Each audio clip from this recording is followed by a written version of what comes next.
Hi, TC Doyle again, reporting for Impartner. You're listening to another edition of Lessons from the Edge.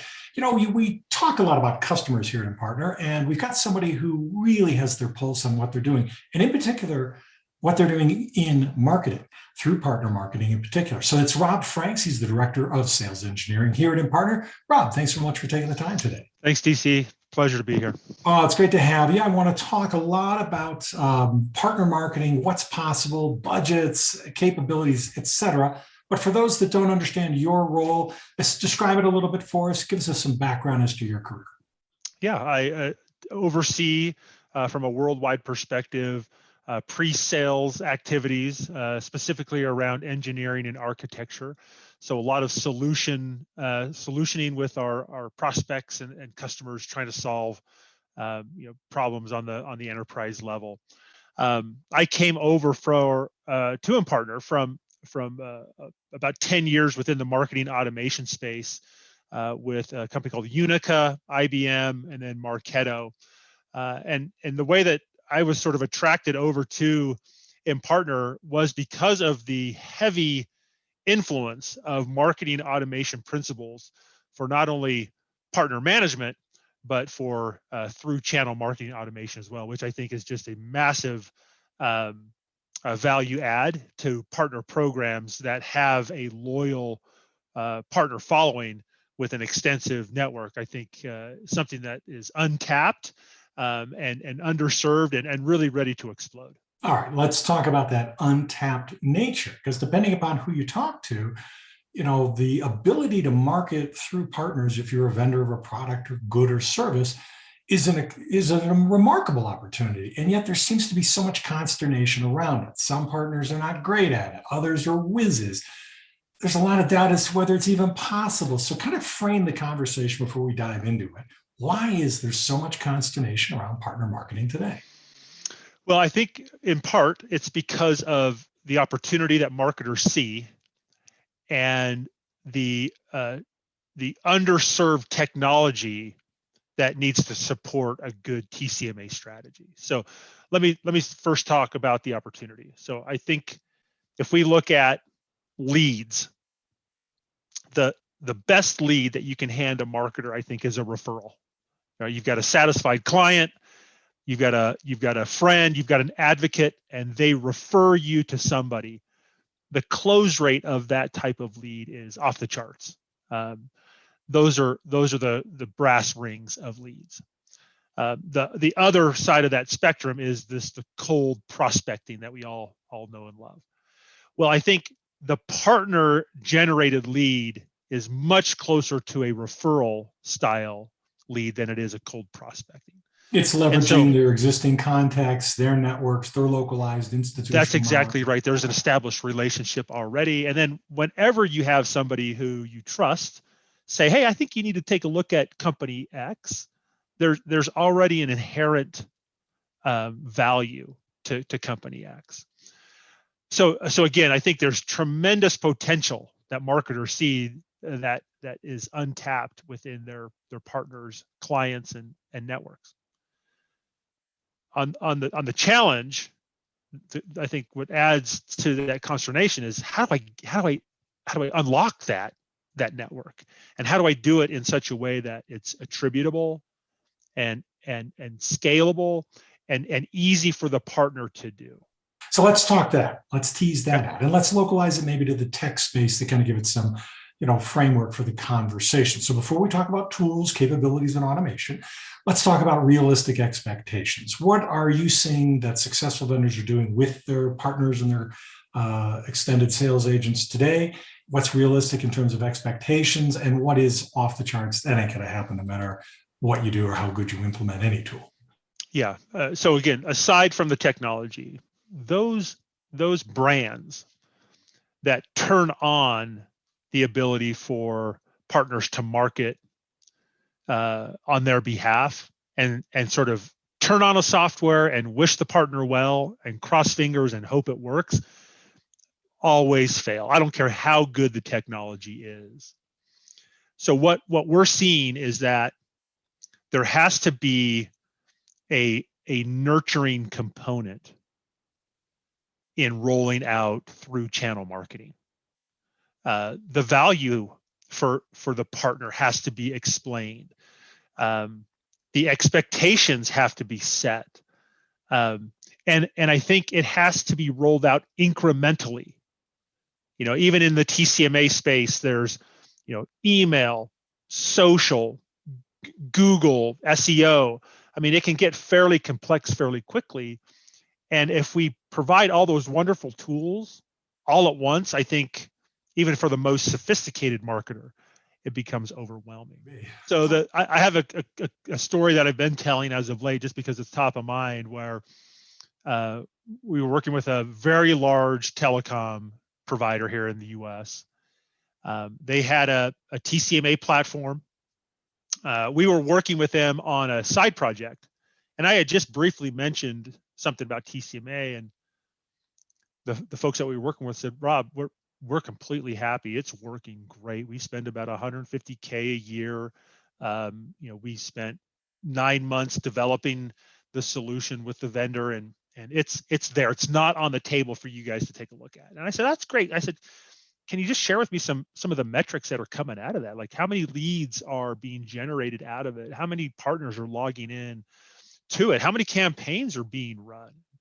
And the folks that we were working with sort of sheepishly said, "Well, we don't have access to that data. We need to go ask the vendor," which I thought was an immediate red flag, that they didn't have access to attribution and success metrics without going and begging them from the vendor of that. They're playing basketball in the dark.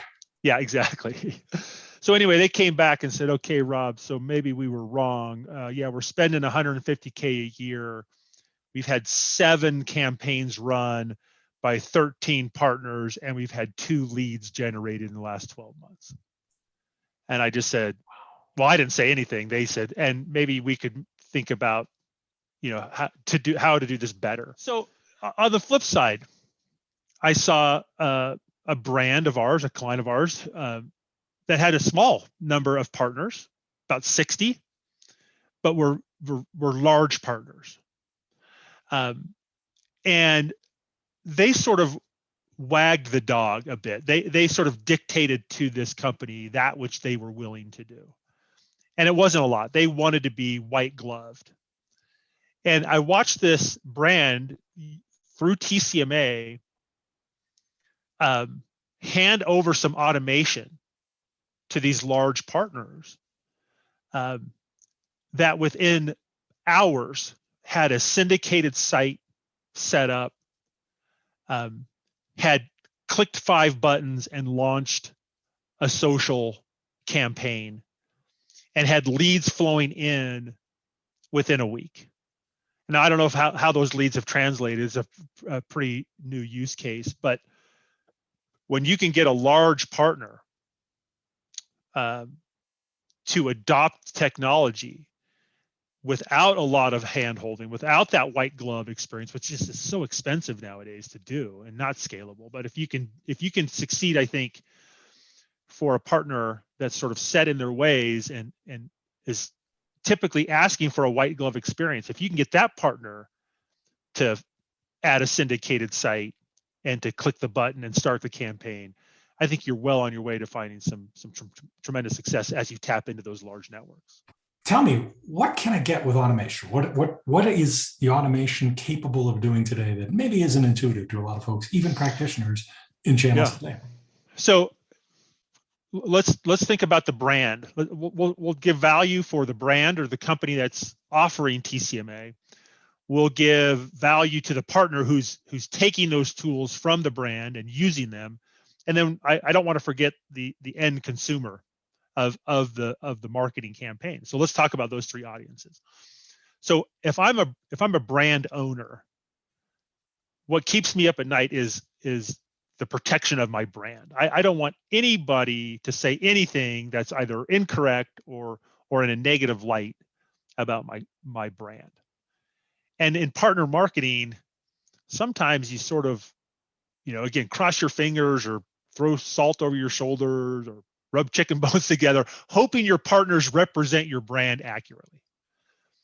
Well, with automation, there's less of a risk of a partner saying something incorrectly or damaging your brand. So I think that consistency or that brand protection is a value add for automation, or through automation, I should say. Another value for the brand is scalability.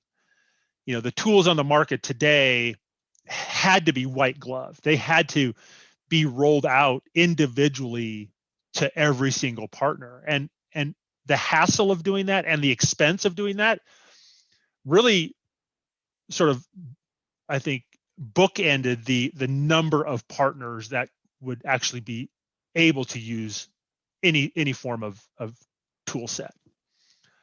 And what we're seeing now through automation is the longer tail of the partner that has no dedicated marketer, the partner that has 10 employees total.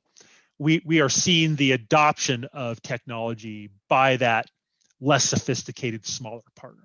We started talking about consternation. I want to remind you of that beautiful painting over your shoulders. Let's bring that into the conversation, because it is about dealing with consternation in a proper way. Give the artist the local plug and talk about what that image behind your the watercolor over your shoulder means. Yeah, this is a local artist here in Utah. His name is Chris Creek, and he was commissioned to paint this scene, which is an empty plow in a half plowed field. And immediately the thought is, where's the farmer? He's not done with his job. Why would he leave his team hitched up? Why would he leave his job unfinished? And the caption underneath the painting talks about looking at the needs of others over your own, even if your job isn't finished. And if somebody needs help, it's okay to stop what you're doing. It's okay to keep the team hitched. It's okay that the field doesn't get plowed until tomorrow. What's most important is to stop what you're doing and go serve someone else. And I think you're probably thinking about, the brand serving the partner, and that's exactly, I think, how we tie that in. I love it. It's all about partnering, and whether it's community partnering, organizational partnering, industry partnering, in the end, it's the good stuff. So, we've been listening to Robb Franks. He's the Director of Sales Engineering at Impartner. Robb, thanks so much for your time today.